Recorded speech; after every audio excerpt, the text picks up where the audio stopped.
दो मेहमान हमारे साथ, सृजन भारद्वाज सीरियल एंटरप्रेन्योर हैं और दूसरी ओर हमारे साथ शरद चंद्रा हैं, VP research and strategy earth ID. दोनों का बहुत बहुत स्वागत। शरद, आपसे शुरुआत करते हैं। तो ये इंश्योरेंस, क्रिप्टो इंश्योरेंस, किसको इसकी जरूरत है?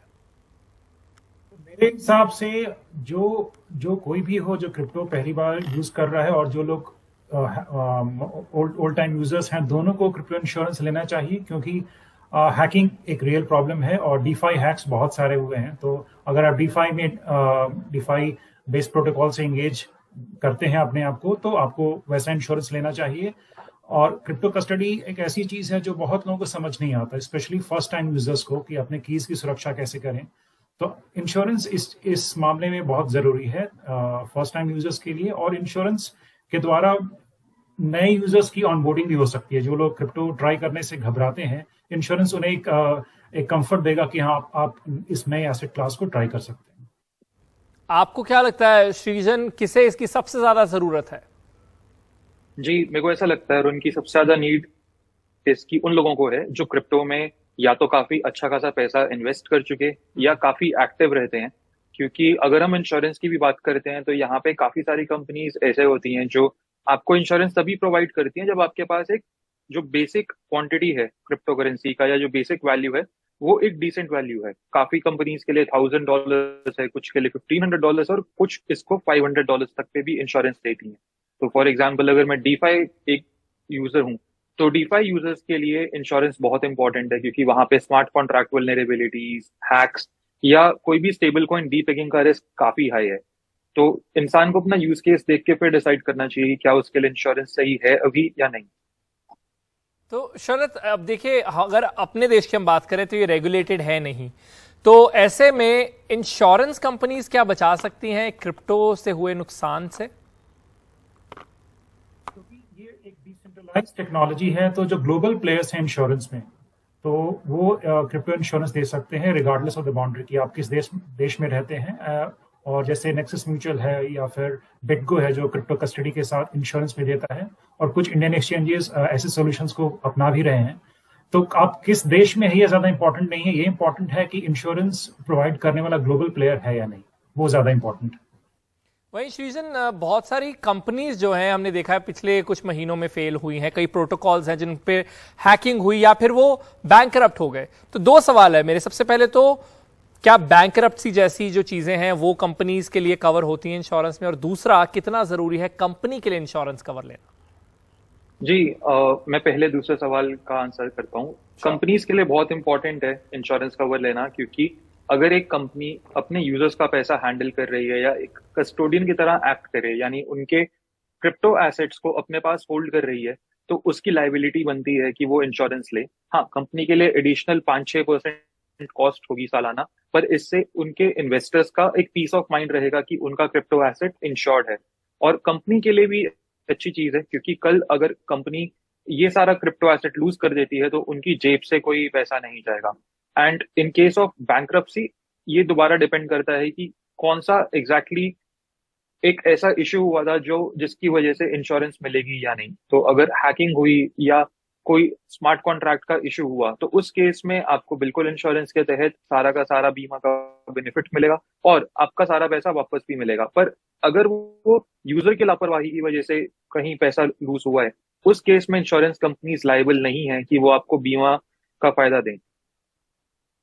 जी शरद, आप बताइए कि कंपनीज जो हैं, जैसे जो सवाल मैंने सृजन से पूछा कि उनके लिए कितना सारा जरूरी है, और दूसरा, क्या रीसेंट डेज में हमने कोई ऐसा एग्जांपल देखा है जहां पर कोई किसी कंपनी जो है वो हैकिंग का शिकार हुई लेकिन फिर भी इन्वेस्टर्स का पैसा बच गया?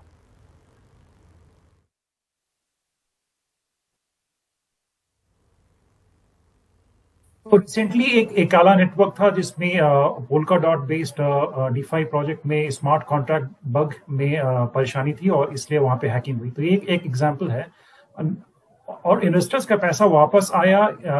ऐसे एग्जांपल मतलब I don't know of any such example. लेकिन जो प्लेटफॉर्म्स क्रिप्टो एसेट्स रखते हैं यूजर्स का, अगर वो क्रिप्टो इंश्योरेंस लेंगे तो यूजर्स का ट्रस्ट भी बढ़ेगा और ज्यादा यूजर्स उन प्लेटफॉर्म्स पे वापस जाएंगे।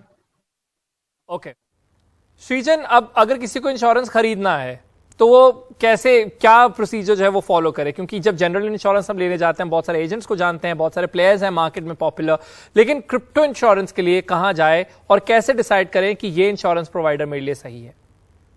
जी, बहुत अच्छा सवाल है आपका ये। तो सबसे पहले जो बड़े प्लेयर्स हैं क्रिप्टो इंश्योरेंस के, जैसे नेक्सस म्यूचुअल की आप बात कर रहे थे, या इंश्योर डेफी है, या इंश्योर एस है, या आर्मर है, ये बहुत सारे डिफरेंट डिफरेंट प्लेटफॉर्म्स हैं जो इंश्योरेंस प्रोवाइड करते हैं अलग अलग यूजर्स के लिए।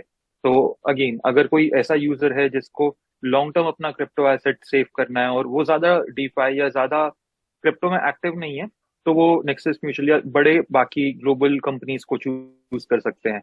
या कोई अगर ऐसा यूजर है जिसको डीफाई के अंदर काफी ज्यादा डिफरेंट एक्टिविटीज में पार्टिसिपेट करना होता है, तो वो इंश्योर डेफी या इंश्योरेंस जैसे यूजर्स कंपनीज को यूज कर सकते हैं, क्योंकि ये कंपनीज काफी अलग अलग टाइप के कवर्स प्रोवाइड करती हैं। यहाँ पे स्मार्ट कॉन्ट्रैक्ट वल्नरेबिलिटी होती है, कस्टोडियन का भी एक अच्छा खासा कवर होता है, उसके साथ साथ बंडल्ड कवर भी होते हैं। इसका मतलब कि एक इंश्योरेंस प्लेटफॉर्म जितने टाइप के कवर देता है, आप उन सबका एक बंडल ले सकते हैं और आप वहां पे बिल्कुल अपने आप को प्रोटेक्ट कर सकते हैं, फिर चाहे वो कोई स्टेबल कॉइन डीपेगिंग हो या कोई और इशू हो किसी भी टाइप का स्मार्ट कॉन्ट्रैक्ट का।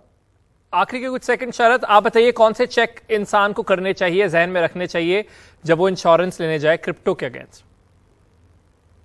यूज केस पहला है कि आप किस में डील कर रहे हैं। अगर डीफाई में कर रहे हैं तो जैसा सृजन ने बताया कि इंश्योर डीफाई सही चॉइस है, और अगर आप नॉर्मल ट्रेडिंग कर रहे हैं तो आप ग्लोबल प्लेयर्स को चूज कर सकते हैं, ट्रस्टेड नेम्स को, जैसे नेक्सस म्यूचुअल है या फिर लॉयड्स बैंकिंग ग्रुप के जो इंश्योरेंस प्रोवाइडर्स हैं उनको चूज कर सकते हैं।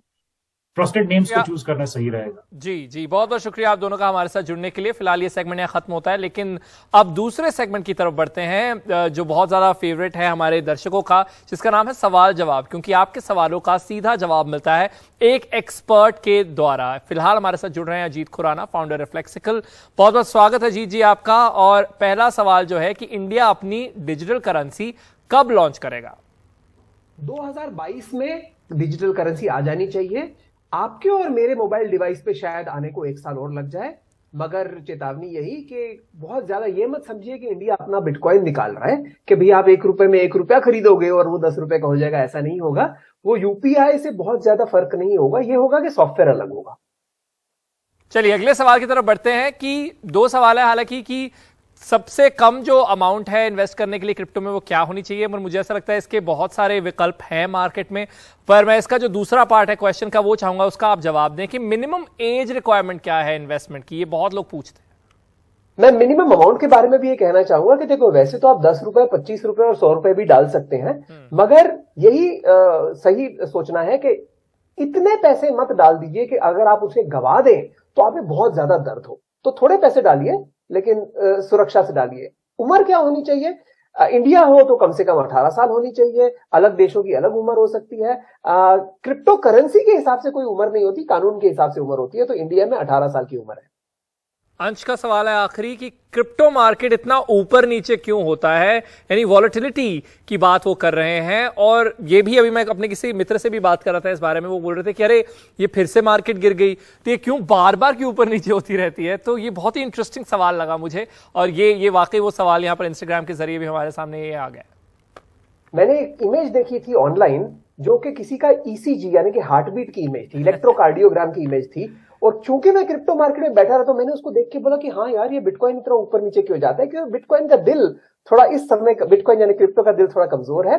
बहुत कम लोग हैं इस मार्केट में। मार्केट बहुत छोटी है stock market, real estate market, forex market के कंपैरिजन में। तो चूंकि बहुत कम पैसे हैं मार्केट में, तो थोड़े पैसे ज्यादा आ जाए तो कीमतें एकदम बढ़ जाती है, और थोड़े पैसे कम हो जाए तो मार्केट गिर जाती है। और भी अन्य कारण है, बट मुख्य कारण यही है।